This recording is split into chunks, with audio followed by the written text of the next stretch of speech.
അസ്സലാമു അലൈക്കും വറഹ്മത്തുള്ളാഹി വബറകാതുഹു. നമ്മുടെ പൊന്നു മക്കളുടെ അവസ്ഥ നോക്കും. നാം സ്കൂളിൽ മദ്രസയിലൊക്കെ നമ്മുടെ മക്കളെ അയക്കുന്നത് അവർ സ്കൂള് മദ്രസയൊക്കെ പഠിച്ച് നല്ല വിദ്യാസമ്പന്നരായി സമൂഹത്തിനും സമുദായത്തിനുമല്ലേ ആ ഒരു ഉപകരിക്കുന്ന പൊന്നു മക്കളാകണമെന്നാണ് നമ്മുടെ നിയ്യത്ത്. എന്നാൽ ഇവർ സ്കൂളിലേക്ക് പോയി ചെയ്യുന്നത് കോളേജിൽ ചെയ്യുന്ന ഓരോരോ കാഴ്ചകളാണ്. അവർ മാത്രമല്ല അവിടുത്തെ ടീച്ചേഴ്സ്മാർ ചെയ്യുന്ന ചില കാഴ്ചകൾ നാം അത് കാണേണ്ടതാണ്. നമ്മുടെ മക്കളുടെ അവസ്ഥ ഇതാണ്.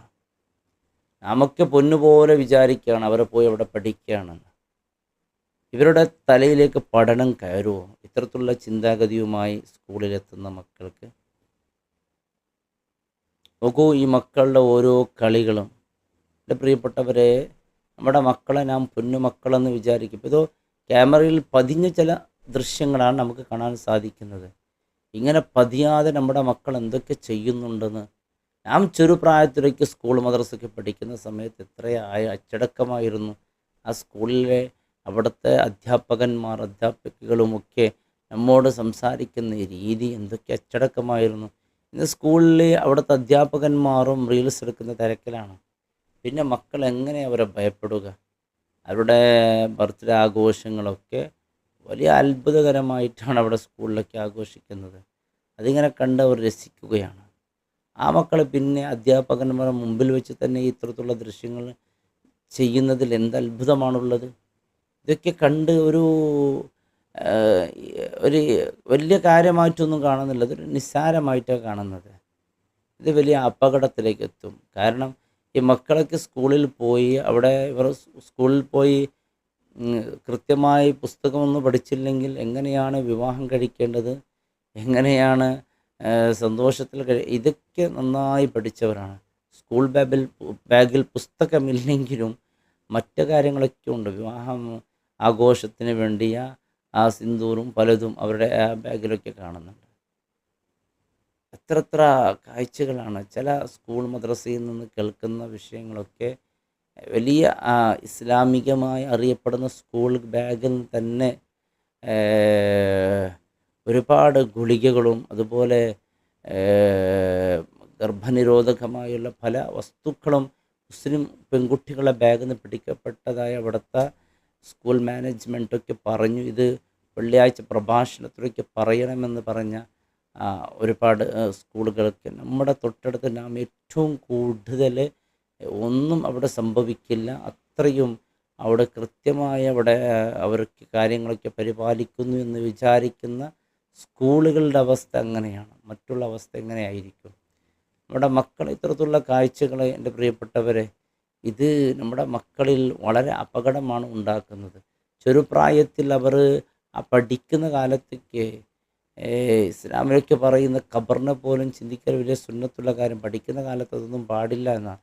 അവർ പഠനത്തെ മാത്രം ഓർക്കണം. അല്ല, അള്ളാഹു റബ്ബ് സുബ്ഹാനഹു തആല ഒരു മനുഷ്യൻ്റെ ഹൃദയം ഒറ്റ ഹൃദയമല്ല കൊടുത്ത് രണ്ട് കാര്യങ്ങൾ ഒരേ സമയത്ത് ചിന്തിക്കാൻ പറ്റൂല, പഠിക്കാനൊന്നും പറ്റൂല. അവിടെ ഇത്തരത്തിലുള്ള കാര്യങ്ങളുമായി അവർ ജീവിതം മുന്നോട്ട് പോയാൽ പിന്നെ ഇതേയായി ചിന്താഗതികളും പിന്നെ ഓർമ്മകളും പിന്നെ നടത്തും ഇരുത്തും എല്ലാം ഇതായി. പിന്നെ കുട്ടികൾ എപ്പോഴാണ് പഠിക്കുന്നത്? ഇവിടെ ചെറുപ്രായത്തിലേക്ക് നമ്മുടെ മാതാപിതാക്കൾ സ്കൂൾ മദ്രസയിലേക്ക് പോകുമ്പോൾ ഓത് എടുപ്പിച്ച് ദിക്റുകളെല്ലാം ചൊല്ലിപ്പിച്ച് നല്ല രീതിയിലാണ് സ്കൂളിൽ നിന്ന് വീട്ടിൽ നിന്ന് സ്കൂളിലേക്ക് വിട്ടിരുന്നത്. കാരണം അവർ പറയുമായിരുന്നു, എൻ്റെ ഒതു മുറിയുന്ന ഒരു കാര്യം അവിടെ ചെയ്യരുത്. ഒതു മുറിയുന്ന കാര്യങ്ങളെക്കുറിച്ചൊക്കെ പറയും. കാരണം പരസ്പരം തുടരെ അത് ഒതു മുറിക്കും, അതുകൊണ്ട് പാടില്ല. എന്തോ ഒരു വലിയ പർവ്വതം പോലെയായിരുന്നു നാം കണ്ടിരുന്നത്. കാരണം ഒരു പെണ്ണിൻ്റെ പിന്നാലെ നടക്കുന്നത് പോലും അത്രത്തോളം വെറുപ്പുള്ള ഒരു കാര്യമായിരുന്നു നമുക്ക് പഠിക്കുന്ന കാലഘട്ടത്തൊക്കെ. ഇപ്പോൾ നോക്കി, ഇതൊക്കെ നിസ്സാരമാണ്. നിസ്സാരം എന്ന് പറഞ്ഞാൽ നിസ്സാരമാണ്. എത്രയോ മുസ്ലിം പെൺകുട്ടികളും അതുപോലെ ഏത് മതസ്ഥയിൽപ്പെട്ടവരാകട്ടെ അവർ മക്കളാണല്ലോ. അവരവർക്കുള്ള മാതാപിതാക്കൾക്ക് പൊന്നുമക്കളാണ്. ഒരിക്കലും മാതാപിതാക്കൾ ആഗ്രഹിക്കാത്ത, കണ്ണുകൊണ്ട് കാണാൻ പറ്റാത്ത കാഴ്ചകളാണ് ഈ കണ്ടുകൊണ്ടിരിക്കുന്നത്. ഏതൊരു മാതാപിതാക്കൾ ഇത് കണ്ടു കഴിഞ്ഞാൽ തീർച്ചയായും അവരുടെ മനസ്സ് വേദനിച്ചു പോകും. കാരണം എൻ്റെ മകൾ എന്താ ഈ ചെയ്തു കൂട്ടുന്നത്? അള്ളാഹു റബ്ബ് സുബ്ഹാനഹു തആല കാത്തുരക്ഷിക്കട്ടെ. നമ്മുടെ മക്കളൊക്കെ നാം വലിയ പ്രതീക്ഷയോടുകൂടി സ്കൂളിൽ അയച്ച് എന്നിട്ടോ അവർ അവിടുന്ന് പഠിച്ചു വരുന്ന സംസ്കാരങ്ങളോ വളരെ മോശമായ ആ ഒരു ഇതാണ്. കാരണം അവിടെയുള്ള അധ്യാപകന്മാർ പോലും, ചില അധ്യാപകൻ, എല്ലാവരും പറയുകയല്ല, എല്ലാ സ്കൂളുകളെ പറയല്ല, എല്ലാ കുട്ടികളെക്കുറിച്ചും പറയുകയല്ല, ചില സ്കൂളിൽ അവിടുത്തെ അധ്യാപകന്മാരും ഇത്തരത്തിലുള്ള കാര്യത്തിൽ ബിസിയാണ്. അവർക്ക് റീൽസ് എടുക്കണം, അത് അപ്ലോഡ് ചെയ്യണം, അതിൻ്റെ തിരക്കിലാണ്. ആരെ കൊണ്ടാണ് ഈ റീൽസ് എടുപ്പിക്കൽ? അവിടെ വരുന്ന വിദ്യാർത്ഥികളെ കൊണ്ട്. അവരെ ഒന്നിച്ച് തുള്ളലും കളിക്കലും ഒക്കെ അവിടെ നടക്കുന്നുണ്ട്. പിന്നെ ആ കുട്ടികൾക്ക് ഇത് തോന്നും ഇത് നിസ്സാരമാണ് എന്ന്. കാരണം നാം അധ്യാപകന്മാർ ഒരിക്കലും അധ്യാപകന്മാരാകരുത്. അവർ മാതൃക ഉള്ളവരാകണം. അവരുടെ സംസ്കാരം കണ്ട് മക്കൾ അത് കണ്ടു വളരണം. അവരുടെ ഭാഗത്ത് നിന്ന് ഇത്തരത്തിലുള്ള കാര്യങ്ങളൊക്കെ ഉണ്ടായാൽ തീർച്ചയായും ആ മക്കൾ എങ്ങനെയാണ് നന്നാവുക? ഇപ്പം നോക്കൂ, ടീച്ചേഴ്സ്മാർ തന്നെ അവിടെ തുള്ളിച്ചാടുന്ന ആ രംഗദൃശ്യങ്ങളാണ് കാണുന്നത്. ആര് ഹൈന്ദവരാകട്ടെ ക്രൈസ്തവരാവട്ടെ ഏതാവട്ടെ, അവരവരുടെ വീട്ടിലെ അവർ പൊന്നു മക്കളാണ്. ഒരു മാതാപിതാക്കളും ഇത് കണ്ടു നിൽക്കാനോ ഒരിക്കലും അവരെ കൊണ്ട് സാധിക്കുകയില്ല. കാരണം അവർ അന്തം വിട്ടു പോകും, എന്താണ് ഈ മക്കൾ ചെയ്തു കൂട്ടുന്നത് എന്ന്. എന്നാൽ ഇത് കണ്ടിട്ടോ ഇതിനെക്കുറിച്ച് എന്തെങ്കിലും വിമർശനവുമായിട്ട് വീട്ടിൽ പോയി ചെല്ലിയാലോ അവിടുന്ന് മാതാപിതാക്കൾ പറയും, എൻ്റെ മക്കളൊന്നും അങ്ങനെ ചെയ്യില്ലേ, അവർ സ്വാലിഹീങ്ങളാണ്, അവരെക്കുറിച്ച് അങ്ങനൊന്നും പറയരുത് എന്നാണ്. എന്നിട്ട് അപകടത്തിൽപ്പെട്ട അവസാനം കുടുംബത്തിന് ദോഷപ്പേര് ഉണ്ടാക്കിയതിൻ്റെ ശേഷം പിന്നെയാണ് പല കുടുംബങ്ങളും ബോധവന്മാരാകുന്നത്. അങ്ങനെ എത്രയോ സംഭവങ്ങൾ നമ്മുടെ നാട്ടിൽ നടന്നിട്ടുണ്ട്. നമ്മുടെ നാട്ടിൽ നിങ്ങൾക്ക് തന്നെ അനുഭവങ്ങൾ ഉണ്ടാകാം അങ്ങനെ നടന്ന സംഭവങ്ങൾ. അപ്പോൾ ഇത്തരത്തിലുള്ള കാര്യങ്ങൾ മക്കളോട് കൃത്യമായി പറയണം. മോളെ, അന്യപുരുഷന്മാരുമായിട്ടുള്ള ഇടകലരണം ഇതൊക്കെ നമുക്ക് യോജിച്ചതല്ല. പ്രത്യേകിച്ച് മുസ്ലിം മക്കളൊക്കെ ആകുമ്പോൾ പ്രത്യേകിച്ച് ശ്രദ്ധിക്കണം. എല്ലാ മക്കളും ശ്രദ്ധിക്കണം. അവരുടെ മാതാപിതാക്കൾ, അവരുടെ മക്കൾ അത് ഏത് മതത്തിൽപ്പെട്ടവരാണെങ്കിൽ അവർക്കത് വലുതാണ്. ആ പൊന്നു മക്കൾ അവിടെ പോയി നല്ല കാര്യങ്ങൾ പഠിച്ച് വീട്ടിൽ വന്ന് അത് നല്ല നിലയ്ക്ക് അത് ജീവിതത്തിൽ കൊണ്ടുവരികയാണെങ്കിൽ എത്ര ഒരു സന്തോഷമാണ്. ഇതെവിടെ പോകാം, പഠിക്കുന്നതിന് പകരം ഇത്തരത്തിലുള്ള കാര്യങ്ങളാണ്. കല്യാണം കഴിക്കലും വിവാഹം പ്രപ്പോസ് ചെയ്യലും ഇത്തരത്തിലുള്ള കാര്യങ്ങൾ. ഇതൊക്കെയാണോ മാതാപിതാക്കൾ പ്രതീക്ഷ സ്കൂളിലേക്കൊക്കെ അയക്കുന്നത്? അതല്ലല്ലോ.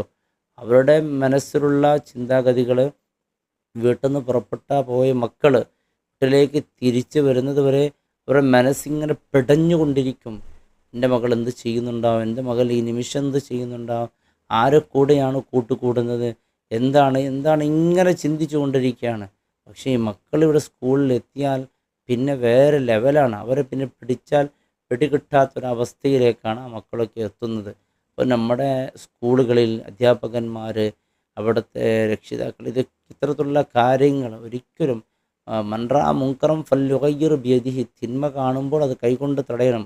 ഇപ്പോൾ ഇല്ലം യസ്തത്തി, സാധ്യമല്ലെങ്കിൽ ലിസാന് കൊണ്ട്, അതിനും സാധ്യമല്ലെങ്കിൽ കൽബ് കൊണ്ടെങ്കിലും തടയണം. ഇത്തരത്തിലുള്ള തിന്മകൾ കണ്ട് നടിക്കാതെ അതിലേക്ക് വേണ്ടിയ പരിഹാരം അവിടെ തന്നെ കണ്ടെത്തി. നമ്മുടെ സ്കൂളുകളിൽ ഇതൊന്നും നടക്കാൻ പാടില്ല, അതിനെ അനുവദിക്കാനും പാടില്ല. അവർ നന്നായി പഠിച്ച് നല്ല ഉയരങ്ങളിൽ എത്തട്ടെ, പിന്നെ വിവാഹം കഴിക്കട്ടെ, പിന്നെ അവരുടെ ദാമ്പത്യ ജീവിതം വളരെ സന്തോഷകരമാക്കട്ടെ. ഇത്തരത്തിലുള്ള കാര്യങ്ങൾ സ്കൂളിലേക്ക് ചെയ്യുകയാണെങ്കിൽ എന്തിനയക്കണം അവർ കോളേജുകളിലേക്ക്? എന്ത് കാര്യമാണ് അയക്കുന്നതിൽ? വളരെ മോശമായ ബുദ്ധികൾ പഠിച്ച് അവിടെ ഇത്തരത്തിലുള്ള വളരെ മോശപ്പെട്ട സംസ്കാരങ്ങൾ പഠിപ്പിക്കുകയാണെങ്കിൽ എന്തിനയക്കണം? അള്ളാഹു കാത്ത് രക്ഷിക്കട്ടെ. അസ്സലാമു അലൈക്കും വറഹ്മത്തുള്ളാഹി വബറകാതുഹു.